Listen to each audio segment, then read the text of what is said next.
Palabras más, palabras menos.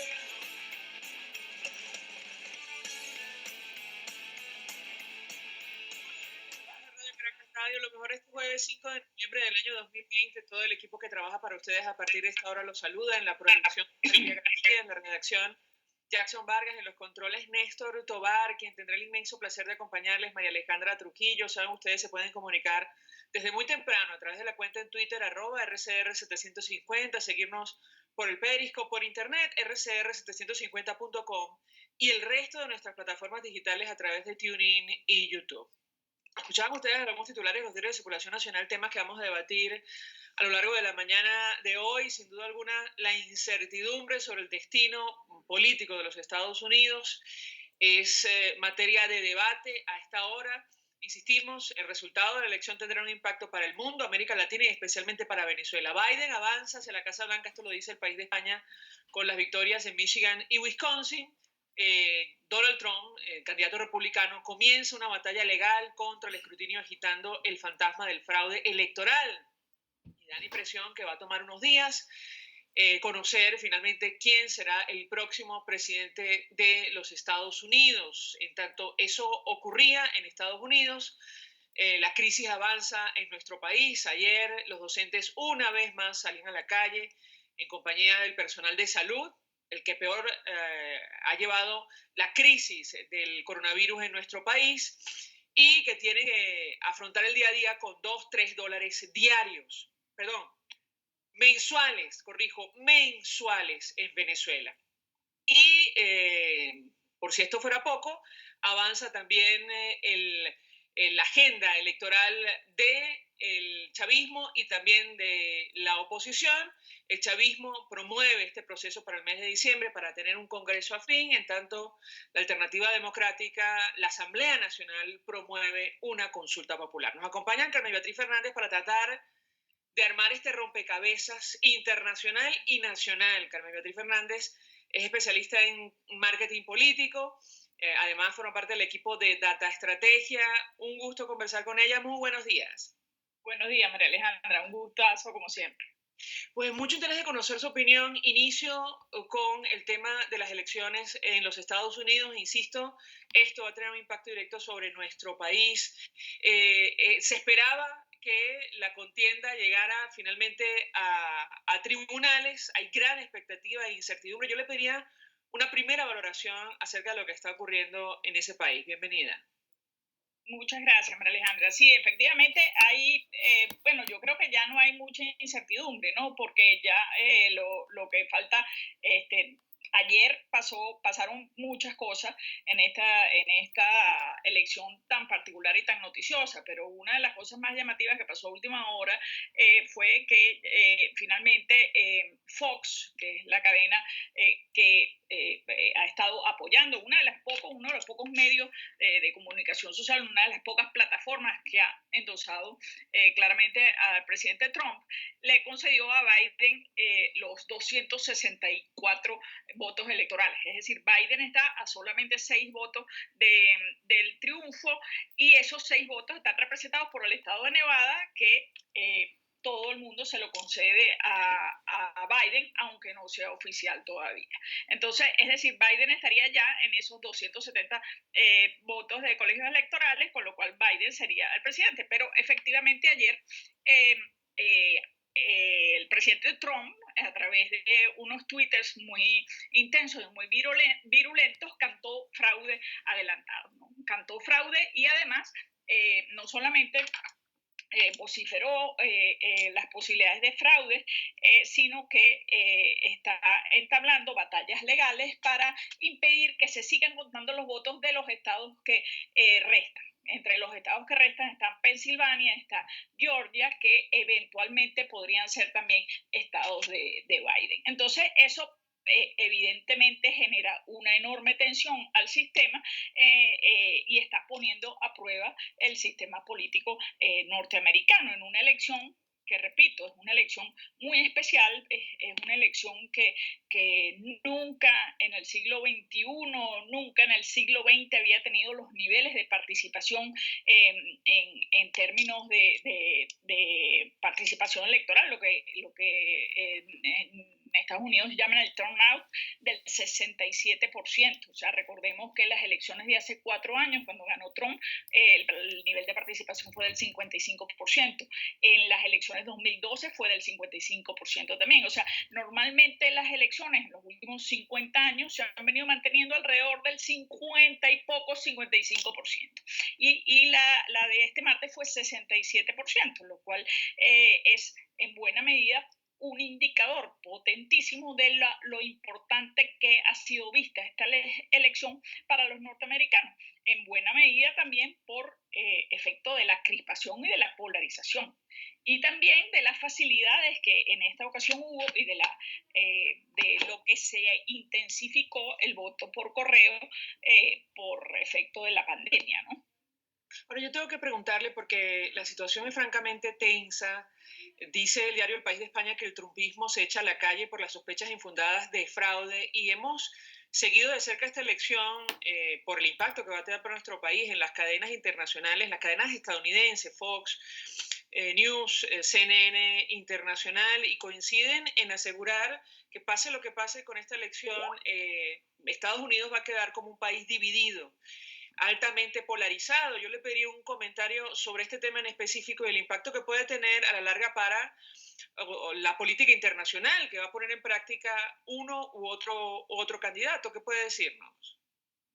Sí, efectivamente, bueno, tu pregunta va en dos direcciones distintas que creo que no necesariamente coinciden. Es un país muy dividido. Lo de Estados Unidos quedó en el pasado. Estamos viendo a los estados desunidos hoy por hoy, y eso se está materializando en esta elección, pero tampoco es que uno pueda decir que es culpa de Trump, ¿no? O sea, Trump lo que ha echado es la ayudadita, digamos, ¿no? Pero el fenómeno de la polarización en los Estados Unidos, pues tiene, yo diría que por lo menos 16 años o 12 años largos, ¿no? Digamos, es un fenómeno que se ha venido crispando, que ha venido generando cada vez más posturas más irreconciliables, tanto del lado republicano como del lado demócrata. Estados Unidos está teniendo un problema serio en su sistema político, y es que la clase política está persiguiendo la victoria o la derrota de una contienda particular como un vale todo, ¿no? Y al final en las democracias una de las cosas más importantes es entender que es mucho más importante el proceso como tal que el episodio de la derrota o la victoria, ¿no? Entonces, este es uno de los problemas que tiene que resolver la sociedad americana y la clase política norteamericana. Pero ayer hubo una cosa que a mí me llamó muy positivamente la atención, y fue un tuit de Marco Rubio en respuesta al primer tuit virulento del presidente Trump que hablaba de fraude. Enseguida Marco Rubio se desmarcó de esa postura de Trump y dijo no, fraude no es contar los votos hasta el último voto.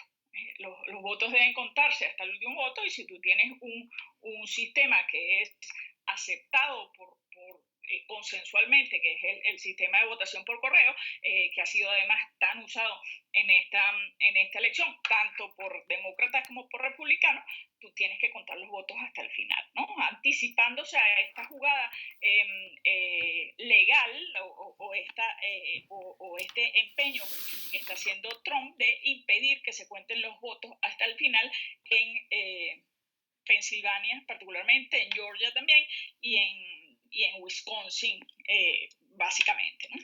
Bueno, el periodista Eugenio Martínez interpretaba este tuit de Marco Rubio como el inicio de la campaña de cara al 2024. No sé qué opina usted. Sí, yo, bueno, no sé si llegaría a tanto, pero Marco Rubio sí está identificando con mucha claridad que hay un segmento que se está volviendo tremendamente importante para el Partido Republicano y es precisamente el segmento hispano y es donde él tiene ventajas naturales. Entonces, él está apostando a, yo creo que muy inteligentemente está apostando a que el mundo y la democracia ni empieza ni termina con esta elección, ¿no? Sino que esta elección es un episodio y está jugando institucionalmente a respetar los códigos y respetar las normas, ¿no? Ayer la agencia Reuters publicaba un artículo, un análisis que titulaba "En Venezuela muchos esperan triunfo de Trump para que Estados Unidos mantenga la presión sobre Maduro" y citaba la opinión de venezolanos de a pie, más allá de la opinión que ha expresado, por ejemplo, el gobierno interino de Juan Guaidó, que ha hablado de la política bipartidista para Venezuela. Pero, por ejemplo, José Bastidas, un constructor de 56 años, decía que mucha gente se queja que el bloqueo de las tarjetas de crédito de los ministros de Maduro. Y mucha gente en la calle interpreta efectivamente la política del presidente Trump justamente de presión hacia el régimen de Nicolás Maduro como una vía para la transición a la democracia en nuestro país. Yo quisiera su opinión sobre este tema. Sí, resulta impresionante lo que los venezolanos nos hemos involucrado en esta contienda, ¿no? Y uno ve las batallas en redes sociales entre trumpistas que se han venido llamando despectivamente magasolanos y los venezolanos con Biden, que los magasolanos le dicen a su vez comunistas. Y es impresionante, ¿no?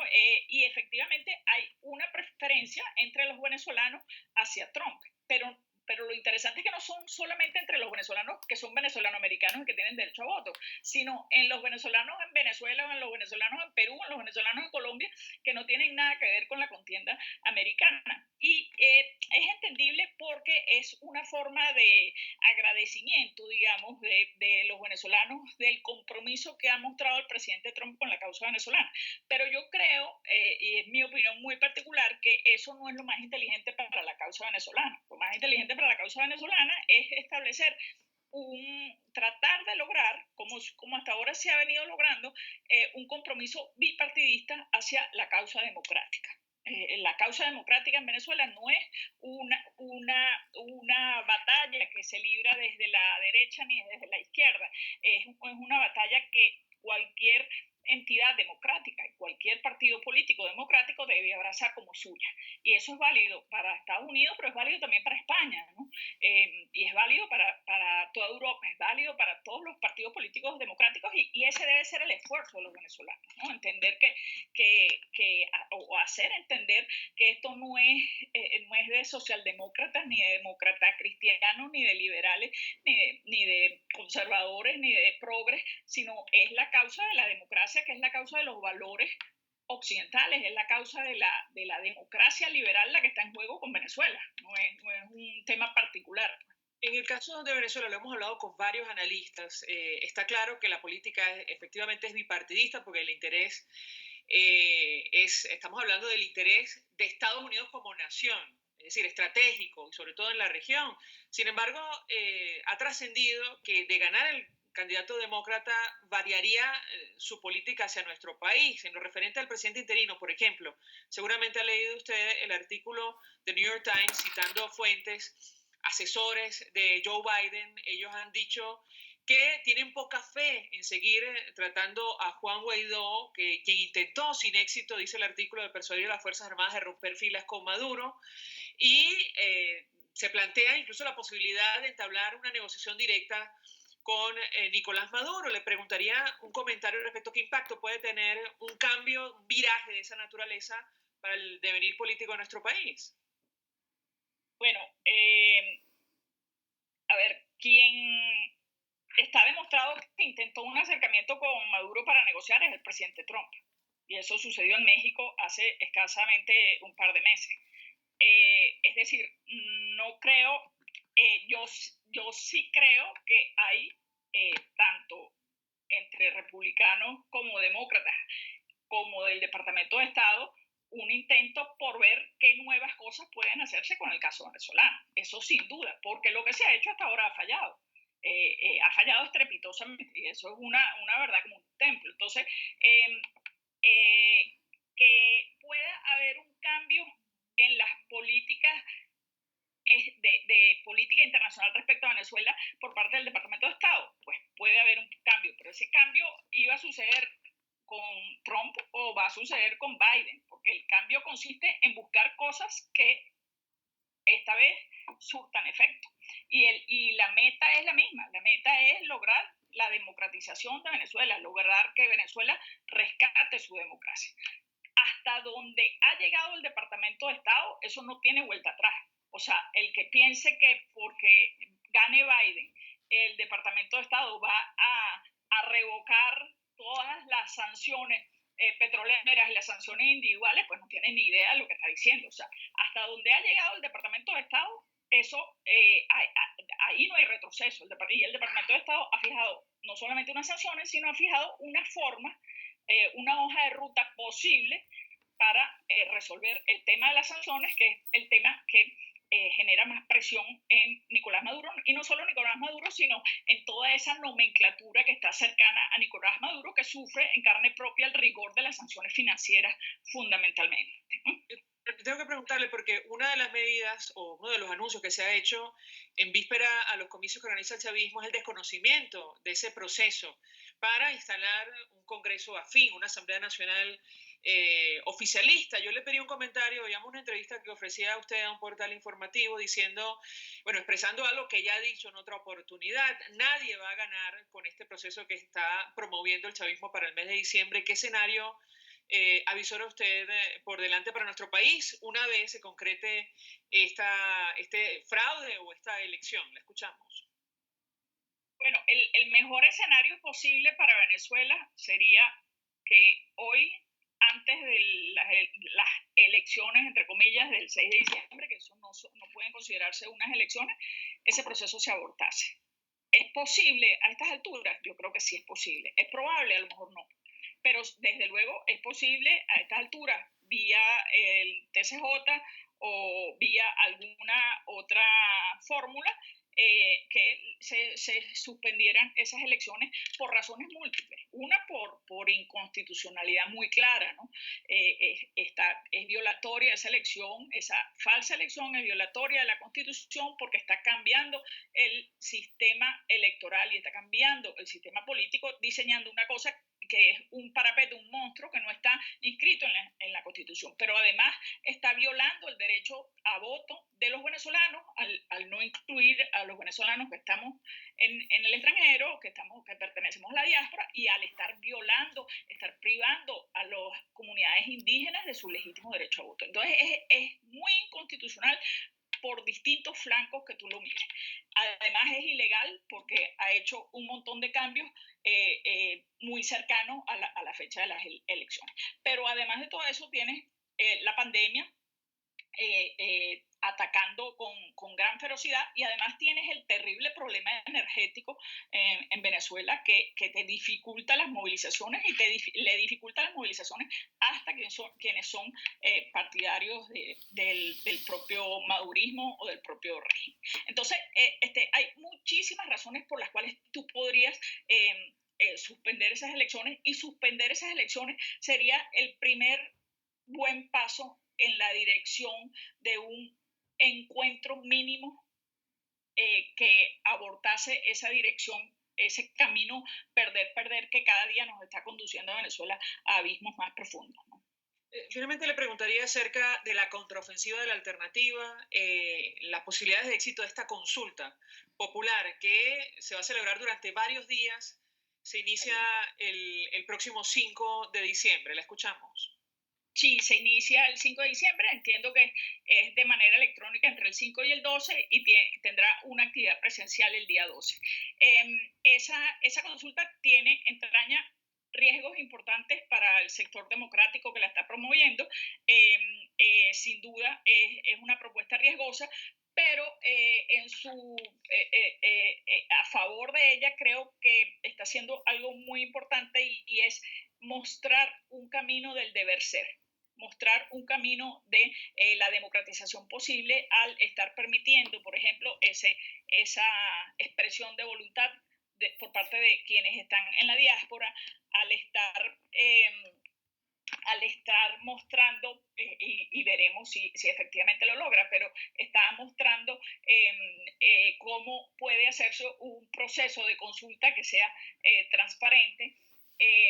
Y además, lo más importante de todo, está ayudando con ese esfuerzo de movilización, está ayudando a construir y depurar el padrón electoral, que puede ser un trabajo, avanzar en un trabajo hacia la dirección de unas elecciones limpias y justas, ¿no? Que al final es lo que terminará pasando en algún momento.